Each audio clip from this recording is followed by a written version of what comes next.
here we go. So I've been watched the first half of this video, so I'm not gonna go back and rewatch that, but let's see what he talk about. And just to be clear, this is for educational purposes. If you go out there and you start scamming, do not put my name in your mouth. Don't say he taught me how to do it. He showed me the resources. No, brother. I watched a video where he was talking about it for educational purposes. Don't go out and do none of this stuff because we live in a technology age. You go out and do this stuff, you're going to get caught eventually. I don't want to hear none of that, but so and so didn't get caught. There's always a silent yet at the end of that sentence. Now, let me stop my yapping and press play. 20 scams in 20 minutes, part 2. Damn, why Scam is that number so 11, loud? ripping. Risk level for this scam is actually just stupid. You won't go to jail because you're scamming scammers. Disclaimer, I don't condone scamming. Do not scam. I only share this information to take those of you who like scamming and point you towards legal money. Cash per day anywhere from a few hundred I don't know about that one. You had me in the first half, not gonna lie, type vibes. to literally 100,000. How does this work? Let's say you're an aspiring scammer. You find a clearly more experienced scammer. Maybe he's in a Telegram chat. Maybe he's your favorite scam rapper. He offers you a method that seemingly requires no skill, no previous knowledge. And because you trust him, you don't know anyone else who's willing to help. And the method seems easy and you want money back, you send the money. Boom, you were the method. Obviously it didn't work. An example was Cash App glitch. What does that even mean? Yeah, I'm not even gonna lie. The best scammer method is to sell methods. Why? Because I can't go to jail for selling you nothing. You can just get mad and sue me. And if I sold you nothing, if I told you I was gonna sell you nothing and you brought nothing, you can't even sue me for scamming because I told you what I was gonna give you and I gave it to you. You wanted a free method for scamming people? Here it is. Tell people you're gonna sell them methods for scams. If you didn't pick that up, you ain't built for this. Oh yeah, Cash App glitch. I seen so many people. Oh man, I owe Cash App $1,000 because I tried to do the Cash App glitch. Nigga, you're a dummy. You're a dumb. I wish I had the button for Precious. You're a dummy, bitch. Yeah. Everybody who tried to do the Cash App glitch, that's you. You're a dummy. What made you think so? Like, you don't think that Cash App, a banking app, doesn't have corrective measures in place in case they mess up, like when you send people money and stuff like that? Because like, I don't want to get all to explaining it in here, and I'm not too much of an expert, so I don't know like the proper terminology and stuff like that. But basically, when it comes to banking apps, they have a lot of fail safes in place for things like this. If you ask for $1,000 and send out $1,000 and you don't have it, at best they'll decline it. At worst they'll say, now we're gonna give them $1,000, but now you owe us $1,000, and because we gave that money on your behalf and we're sticking our neck out, now you owe us $1,100 even though you're in the negative. So like, I don't know why anybody tried this glitch, because if you understand bank fail safes, you would have understood that this was stupid. Where's the money coming from? It's not loading a That, and another thing, I've heard so many similar scams over the years with like PayPal, Venmo. Oh, you do this and this and this, and you request money and it pops into your bank account. Or even like like I remember one old PlayStation glitch that actually did work for a little bit is basically you message the PlayStation devs and say, my bad, I'm sorry, I accidentally spent money on something I didn't mean to spend it on. And if you downloaded, let's say you had a game, you downloaded it and you put it on a hard drive and it was a certain file, if you plugged it in your computer and you deleted it, after you send in a request and saying I accidentally brought this game, and they take the game back, if you plug the hard drive in with that deleted file, once you plug it in, it'll put the file on there and basically say like this game is verified and you'll be able to play the game basically for free. But then PlayStation caught on and they either went back and checked people's profiles and stuff like that to see if they had technical ownership of refunded games and charged them, or like some people, like I didn't, and they basically let me slide. But one of my friends that I know did. They didn't let him slide, and they basically spun back and said, "Give us that money." He had to make a new account and all that because he didn't have a credit card or nothing like that connected to the account. He used the PlayStation balance, and once you spend the PlayStation balance, you pretty much can't make it negative. So they took it from him out of his account and basically said, next time you pay for something, you're gonna pay for that and whatever you brought. So he just made a new account so that he never had to pay the money. But Scams like this always come back and bite you in the rear end because, like I said, any kind of banking anything always have fail safes and corrective measures. And also, whenever it becomes as public as how the Cash App glitch was, people usually see it and they start doing it and doing it and doing it. And once 100 people do a scam, guess what? The government or the authorities at that company are gonna go, oh, so that's what people are doing? Word? Okay, so in order for them to do XYZ, and they're basically gonna patch the method. Cash App with bank logs. It's not getting access to a Cash That's App that already has information. that's also another thing about like buying and using different scamming methods. Like if you have to get the method from somebody else in any other way, then if you have to get the method from somebody else, 9 times out of 10 it don't work. That's just a natural fact about scamming. If you have to get the method from somebody else, it probably don't work if they even give you the method. Because like he said earlier, selling people the promise of giving them methods is itself a method. And it's just, here's free money, bro. Stupidity required to fall for this scam, extremely high. Like, damn. Punch Made Dev is literally doing this right now. TJX6, his predecessor, was doing this his whole career. Like, why would you send money to a person who raps about being proud they scam old ladies? I would never take anything from someone who had less than me. Only an aggressively inexperienced scammer would ever fall for because a real scammer knows what a real method looks like. Also, a lot of people in scammer chats will offer to swipe things for you. You don't know how to swipe? It's fine. Just pay me $50. I'll buy the card. And instead of sending the multi-$1,000 laptop to myself, I'll actually send it to you for a small fee of $100 on top. Stupid. If you think that one was Basically, that laptop ain't gonna have a goddamn thing on it. They gonna send you an empty laptop.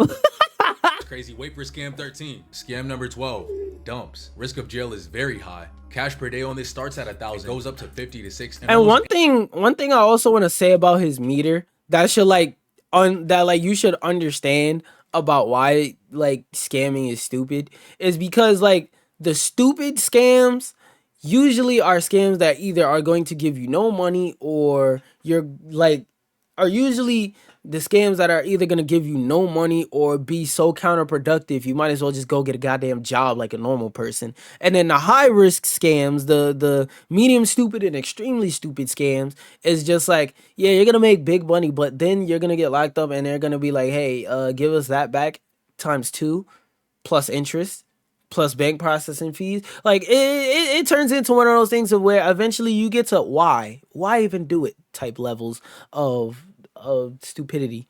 Almost anyone could fall for this because how many people that you give your card to do you actually trust? Waiters, vending machines, dry cleaners, the drive-thru at fast food. So how it works is this: you have to get your information, usually off a mag strip, write it to a new card, do whatever they want to make that new card look more believable, and go swipe with the new card in person. Like I told you, a lot of swipers will buy a vending machine just to put a skimmer on top of the vending machine to take your card info when you swipe it. That's why they chip it in Apple Pay. That's actually genius. Purposefully doesn't work. They can also have what's called an any, a worker at but when you swipe it. That's why the chip in the Apple Pay purposefully doesn't work. The chip in okay. The way he said it sounded weird. They also have what's called an any, a worker at McDonald's or a restaurant. But when they swipe your card to charge you for your meal, they also swipe it twice on an MSR X6 reader writer. That's how TJX6 got his name. So to get the Yo, that's a thing. See, you learn something new every day. I didn't even know that was a thing, bro. Cause like I don't go to fast food restaurants in general. Cause most of the time when I buy food, I'll buy it from like a local corner store or something like that. Because like I have a policy. I'm not saying that nobody under the age of 18 is capable of cooking. But when it comes to fast food, you really gotta think for a second. Think about when you were 15, 16, how you would have treated people's food if you was working in a McDonald's or Wendy's or whatever. It really doesn't matter. If you was working in a fast food restaurant at 15, 16, how would you have treated people's food? Now, keep in mind that a lot of the time, those workers are either overworked or lazy, or just dumbasses. So keeping that in mind, you know that you would have been either overworked, you would have either gotten lazy, or even if you just know, be honest with yourself, you might have just been a dumbass. Come on now. And even if you weren't those, sometimes them motherfuckers just being there on drugs. So they might be a well-intentioned person going there, just be high, trying to make your little pizza. Oops, drop it in a mop bucket, but I'm not trying to get fired, so I'm gonna flatten the pizza out, put it on a tray, and then put it in the oven and serve it to customers. I don't know what pizza it is though, so you think I'm just pulling that out my? I know somebody who told me that story. They said they was hot. They smoked weed for the first time, went to work, dropped it in a mop bucket, still put it out and serve it to people. So I'm just saying, I'm not saying nobody over 18 could do that, but the likelihood goes down by a lot, you know? Unless you pissed them off, then that doesn't count. That don't count. They might just throw your stuff on the on the floor, rub it around the rim of a trash can just because. And then some people are just assholes, period. So you always take a risk when you eat out. Dumps and put them on a new card with an MSR reader writer. At this point, you have a blank card that you can walk in any store and buy at least $1,000 worth of shit with. But no bank ever issues a blank card. If you walk in somewhere with a blank card, you're walking out in fucking handcuffs. So scammers will print the face of the card, they'll emboss the numbers into the card, which makes them poke up, and they'll have matching IDs with the card. That's why in Swipe Story, That's crazy because they don't have and I think he's about to mention a line where he said put it in some foil, step on it. But that's why cars don't come embossed anymore. I would pull out my card and show you, but I'm not that fucking stupid. That's why nowadays cars don't even come with the numbers, or if they do, they're on the back and they're not embossed anymore. Cause like another trick, this is a really really old school trick that I know, is that when waiters at restaurants would take your joint, the way they would get your credit card numbers is there's this method of art, like drawing and stuff like that, where you put an item under. I think it's called indentation, drawings. I think that's what it's called. Hold on.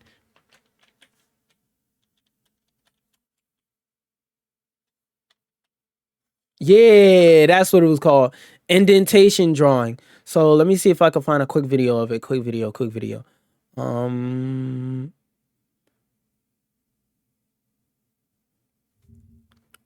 okay, so mute because I don't actually care. Draw my brother. So you see how like he put something under there, right? So whatever he put under there, when he scratches and when he does that little drawing part, the numbers on your card are going to appear on a page. So they could swipe your card, put your card or whatever, and pay for it normally, but then now they have your credit card numbers, right? Same thing with the indentation thing. They would do that, draw it, have your card numbers, boom. Yo, I ain't pay $600 at such and such place at such and such time. TJ said I had a hella fake IDs. After I print my fake IDs and shit, put it on the floor and scrape it all the ground so it looked like an old ass ID. Each of those IDs was tied to a different dump with a different name embossed on it. Scam number 13. Title fraud. This is getting good. Your favorite scam rapper ain't never told you about this one. Scammers are literally using this to steal houses. Risk of jail extremely high. They're gonna find who took their fucking house, and you're in the house. Cash per day, a fat ass house. Yeah, I was about to say, excuse me, you're scamming your way into houses. I thought he was gonna talk about the literal Detroit method. So without going into the technicalities and stuff like that, so and this is a lot of other places, but in a Detroit housing market, it's really like a epidemic of this going on that I remember watching a Vice documentary about. But basically, so let's say you own a whole house, right?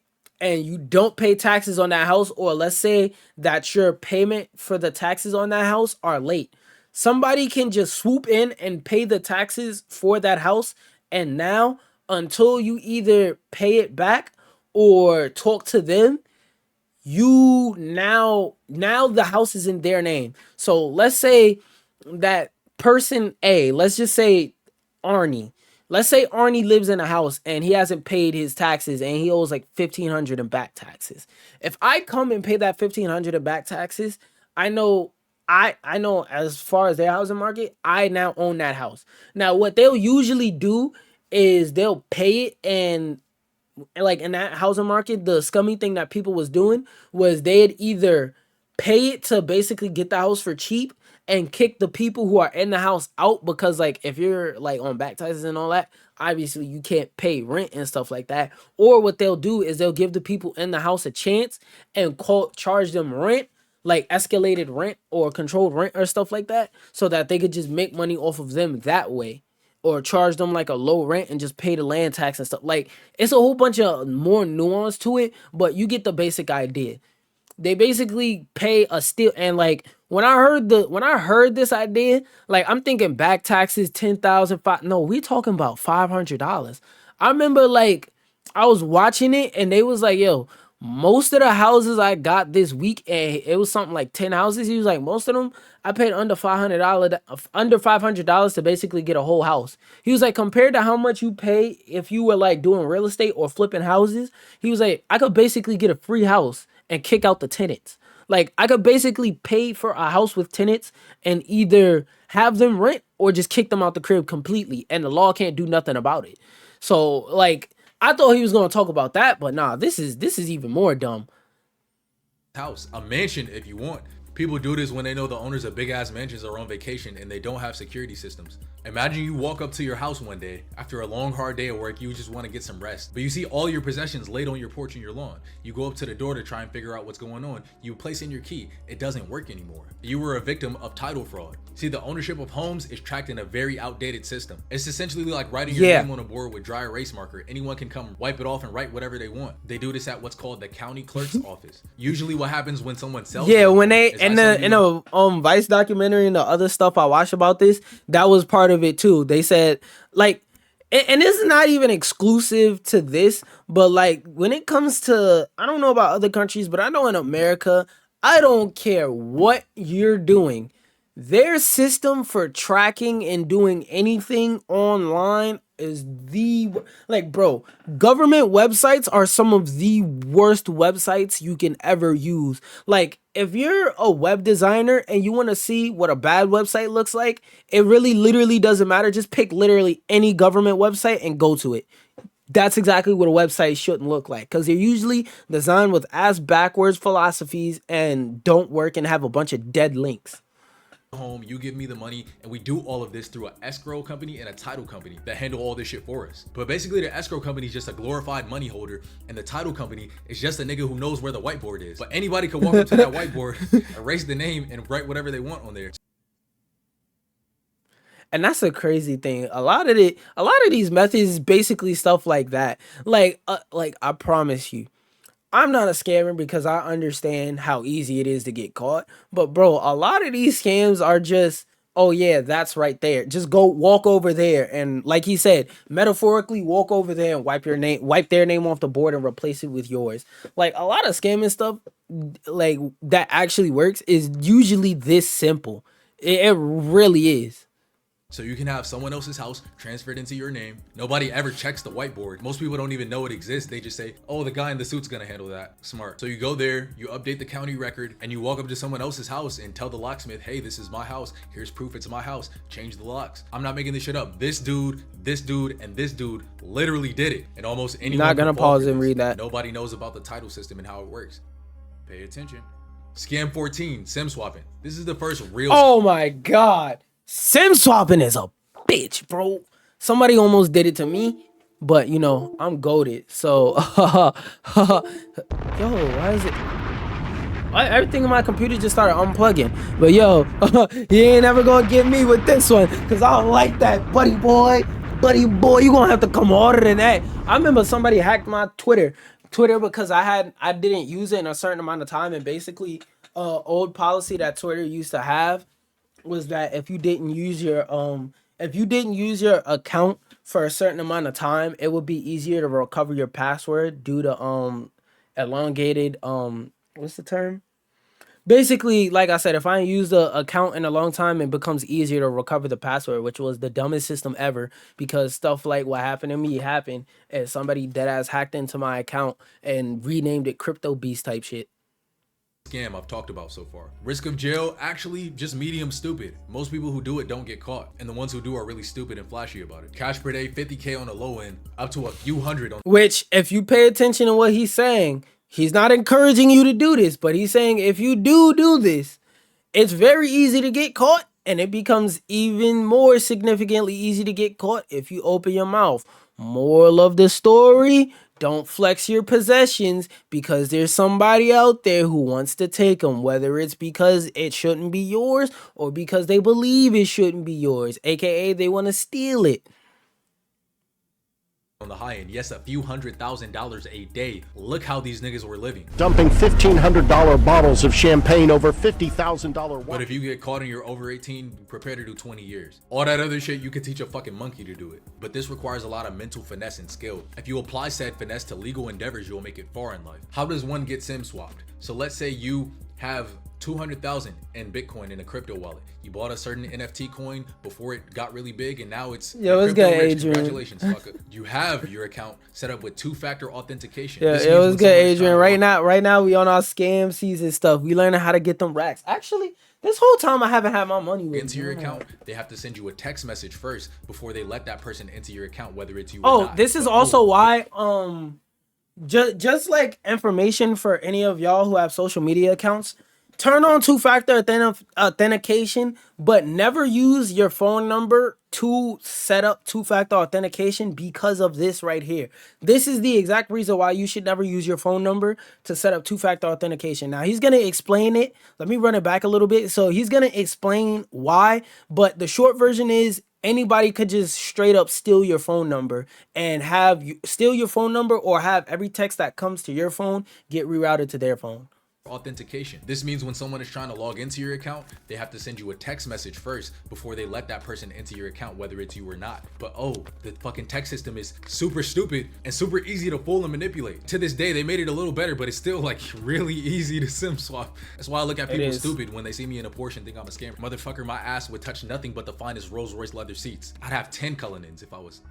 So you have your money in your crypto wallet. You go in to check your wallet to see if everything's okay, and you're logged out of your account. Then you think, okay, let me call my wife. I want to tell her what's going on. You type in her number, put the phone to your ear. The call didn't go through. You look at the top corner of your phone, no SIM. The scammer convinced AT&T or Verizon or T-Mobile that they were you, and you got a new SIM card. Oh yeah. That's another part of SIM swapping. A good deal of SIM swapping isn't even technical information. Like I said earlier, where in the other scam, it was basically just knowing what to say to who, like knowing where a metaphorical stack of buried cash is, or knowing where a metaphorical whiteboard that has some pretty important information on it is at. Yeah, so with SIM swapping, a common way that they do SIM swapping, because there's a way to do it, like especially with eSIMs. Oh my God, I'd never get a phone with an eSIM. But there's a way to do SIM swapping where you steal the physical SIM card, or where you go in the system and switch the device that the eSIM is attached to. But the most common way of SIM swapping is dead ass. You go, hello, AT&T? Yeah, I lost my phone. Can I get a new SIM card, please? Where I live? No, don't send it to that address that's on file that I haven't updated you and said I moved from. I now live here. No, don't take that address off the account. Leave it. I just send the SIM card here. Like that's like, I'm not even exaggerating. That's literally what they do. They call AT&T, Verizon, whoever, and it really doesn't matter what company it is. They just call the company, period, and just say, "Oh yeah, it's me." Haha, lol. And if you think, "Oh, what if they just send me an email?" Niggas been stealing emails since like the 90s. So that's not safe either. If they steal your email password and they steal your phone number, and they do this to steal your phone number, come on now. And you wanted to transfer the number from your old SIM card to your new SIM card. That's how they got into your account. Because what if you forgot your password? They're just going to text you a link to log in at the number to update your password. This can also be used to take over people's Instagram accounts, bank accounts. This is Yup, like I said, that's part of how they took over my freaking my Twitter, because I ain't using it in so long. I went like a year and change without using Twitter. How the one kid hacked into Twitter. He SIM swapped some low-level district manager who had access to Twitter's Slack channel until he had the login credentials of the guy who could literally verify, unverify people and send tweets from other people's accounts. Just wait for scam 15. I had to hide it later in the video. It was too wild. The next two scams I'm going to tell you about are kind of legal. Do I do them? Fuck no. Would I recommend you to do them? Fuck no. But they're kind of like jaywalking in the sense that by law, you're not supposed to do it, but a lot of people do it all the time and get away with it completely. Scam number 16, the shotgun scam. Which, as he said, what? Excuse me? Which, as he said, Just because you can get away with it doesn't mean you will get away with it. Let's take person A and person B, Arthur and Billy. Arthur, he's a clean cut guy. He's not Also, gonna shock. remember what I said earlier. All scams are 100% working until everybody does it. Then they start realizing, oh, they're using this infinite money glitch. Word patch.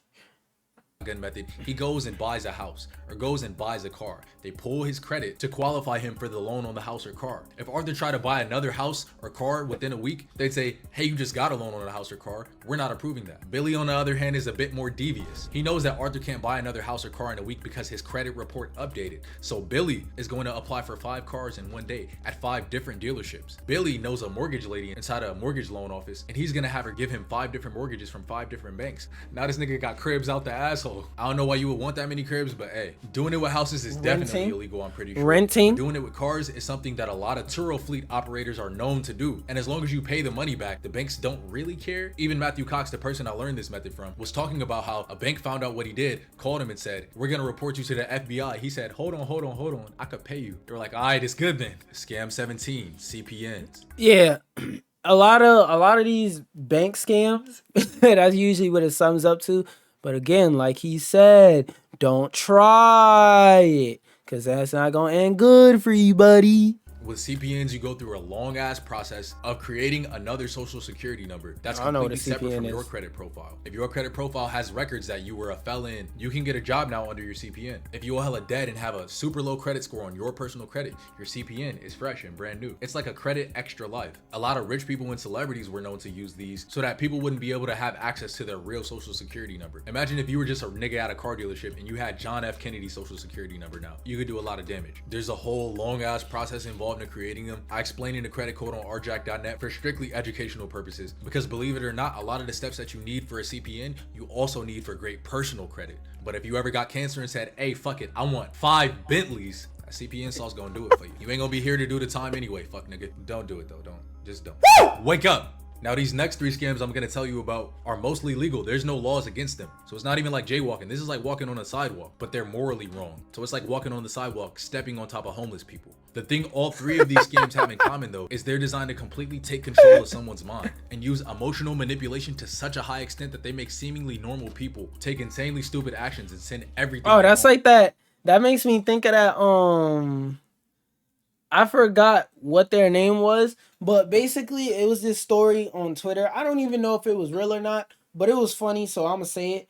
Basically what happened was Shorty took her grandmother or whatnot, had like had Alzheimer's, either Alzheimer's or dementia. Basically, she forgot everything all the time and had no chance of remembering anything any of the time, when she wasn't forgetting everything all the time. So basically, she had a hard time remembering anything and recalling anything. Wait, I just said the same thing twice. But you get my point. So what she did is she took out a reverse mortgage got her grandmother to take out a reverse mortgage on the crib because everything was in her grandmother's name, so that she could get a boobie job, face job, Botox, all the plastic surgeries that she needed, right? And then she tried to go get her a rich baller shot caller type of guy, but then it turns out dude was broke. So she went to Twitter to ask for help. And that's where the useful part of the story ends. But it's like, yeah, that's a scam. That's a scam. Completely legal, but very immoral. So it's one of those things where it's like you got to realize what can happen sometimes, Versus the 419/wash scams. This is the Nigerian prince scam. Yes, people are falling for the Nigerian prince scam today in 2023. Yep. They get the person hooked and get the person thinking that they're about to get an inheritance from a Nigerian prince. This works really well on the types of people that play the lottery, the types of people that feel like life is just gonna drop millions of dollars into their lap. They pray for luck instead of praying for knowledge and the discipline to execute it. It literally worked on a doctor. This motherfucker who has a genius level IQ sent 60,000 to some motherfuckers who probably don't even have running water. At this point, I'm not gonna lie, being a genius is a very relative thing. Because, like, for example, I could get, like he's mentioning now, this dude is a doctor, and you would think doctors are the smartest people to ever walk the earth, but he's falling for dumbass Nigerian prince scams. So always know that knowledge is relative to whatever subject you're talking about. Because, like, the example I always use is if you've never walked on a construction site a day in your life and somebody on a construction site handed you a broken cord and said, throw this away, if you threw it in a trash can, just throw it in a trash can because it's broken. People who know anything at all about construction or have ever talked or worked on an actual construction site will look at you like you're crazy. Like, what is wrong with you? Are you stupid? But you, a person who never walked on a construction site, didn't know that you're supposed to break off the end before you throw it in the trash to make sure that nobody thinks that this good cord was accidentally thrown away. So knowledge is very, very relative to what subject. In this talking experience, I had already given these people $60,000 for very close. Because their emotional intelligence and manipulative ability, also known as finesse, was way higher than his. They take a lot of steps like ratcheting up slowly. They didn't ask him for $60,000 the first day, and they probably even gave him a little bit of money invested for a payoff. They also had him fly around and move from place to place. This makes it feel more legitimate, makes you feel like you're on a mission. They purposefully make the business opportunity sound extra stupid and leave in a lot of misspelled words so that the only people who will respond to the email in the first place are people who are easy to manipulate. But it gets worse. Ever heard of OnlyFans? Ever heard of the Tinder swindler? Scam number 19. This is the romance scam. You gotta be kind of fucking stupid to believe a Nigerian prince is gonna send you millions. Oh, I don't know the name of this scam by heart, but I feel like he's basically about to pull the catfishing. I'll never see you, but send me 500 if you love me type beat. But almost anyone will believe that someone who's way out of their league wants to date them. When a mid girl gets hit up by a multi-millionaire that's on private jets, of course she would do anything to keep that opportunity, including emptying her whole bank account. When an ugly dude who gets no girls and pays for his favorite Yeah, I basically tech the grab, bro. Nah, I'm not gonna lie. If you fall for this, hey, bro, you need to touch grass. Instagram thoughts OnlyFans gets a message from her that seems like she cares about him and eventually would become his girlfriend and maybe even fuck him in person, he would spend his entire bank account chasing that dream. The Tate brothers talked about doing this, how they would ask for money for a flight and say the flight got canceled, how they would ask for money for this and that, and eventually he sent so much money and she still hasn't come. Now he's pissed off, and then she says, you know what, I was just about to come today and spend my own money to come to you. You getting angry at me like this made me feel really unsafe, and it's gonna take a while for me to trust you again. But the last one, scam number 20, is even more lethal than those two, and it's executed by these rich white men in suits. It's called banking. Why do you put your money in a bank? How do banks make money? Yeah. I haven't watched this video, so I don't know exactly what he's gonna say, but I'm gonna attempt to tech his grab once more. I'm gonna like this. This is actually a good video to create a good conversation. I'm gonna tech his grab, and he's basically going to say, putting your money in a bank is quite literally you paying another nigga to hold you paying a nigga $15 to hold $10.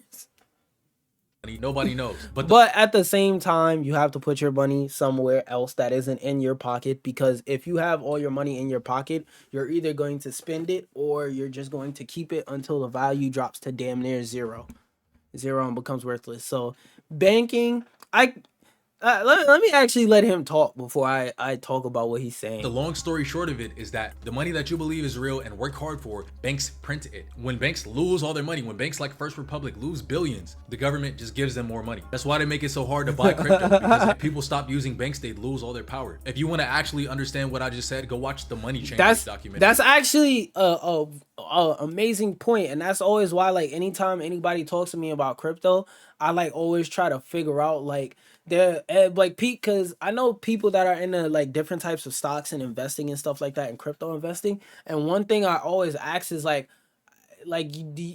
since you're into crypto, please explain to me why any government would let anybody use crypto, because crypto is a decentralized system. No government is going to use a decentralized system that can be swayed by other governments. They'll use a decentralized system that can be swayed by their government, Federal Reserve, but they'll never use a decentralized system that can't be swayed by their single government. You get what I'm saying? Like, and I'm talking about big governments. I'm not talking about like governments that have a government over them with the government over that government. No, I'm talking about like the big boys. Not gonna let that slide. Like a place like America will never let crypto slide unless everybody in America uses USA crypto or USAC or something like that, USA coin. So like the thing about crypto, why I personally don't have faith, and feel free to go in the comments and tell me that I'm wrong and I'm a stupid idiot. But please explain why I'm a stupid idiot, and don't just say that I'm a stupid idiot, because that's something I could have deduced on my own. That like, dang, I forgot what I was about to say. Damn, I feel like Crip Mac. Damn, I forgot what I was about to say. Basically, like, what besides that, what country would let that slide? Like, what country has enough influence to just let that go? Basically, I think that's what I was about to say. I'm not sure though. But if you just want to finesse it for yourself, all you need to know is that banks print money, so they actually love giving it out for free. If you can do the bare fucking minimum, make 6 months of on-time payments and you start with a 750 credit score. If you use some more advanced strategies like I show in the credit code on rjack.net, you could be in a Hellcat in 3 to 6 months. Literally, I did it with my Porsche. And if you know anything about business credit, you know that banks will loan you 10 times more money. They may loan you $50,000, but they'll loan a That's business like that. $500,000. That's like that thing that 50 Cent was talking about, where he said if you want to make $1 million in a if you want to make, what was it? Yeah, if you want to make $1 million in a day, he basically said you go to a bank, right? You get, I forgot what the first step was, but basically he said you end up with $1 million in your bank account. No, this is what he said. He said, if I gave you $1 million, but I said you have to keep, damn, what was it? Hold on. Let me just look it up. I'm bugging. $1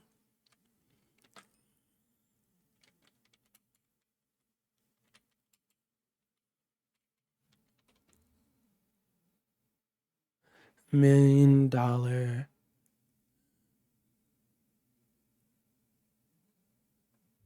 Not $1 million listing, but If I needed it's money, I would be wanting to take the $4.2 million, but it's been a long time. So, you know, like, I'm already over the property. We will.